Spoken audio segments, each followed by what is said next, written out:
falls, Yeah. these are going to come down because it's their cash. Yep, and stocks will be sold off. Yeah.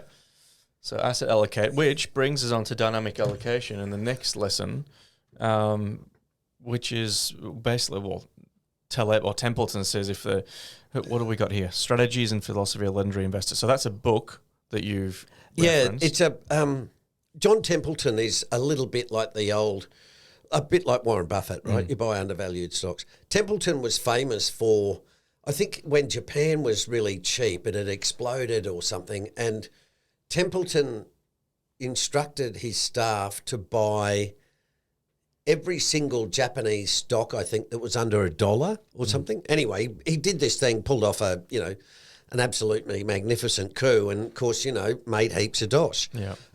But what I'm alluding to here is we got a question on the socials about how should we be allocated, the Cape's at 39. And if you look at this one, what I'm trying to point out here, and I think we may have spoken about this a few months ago, if you notice the percent market level below or above the normal zone.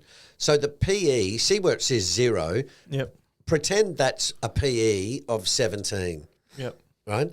If you want to use Cape, it's say 16, right? Yep.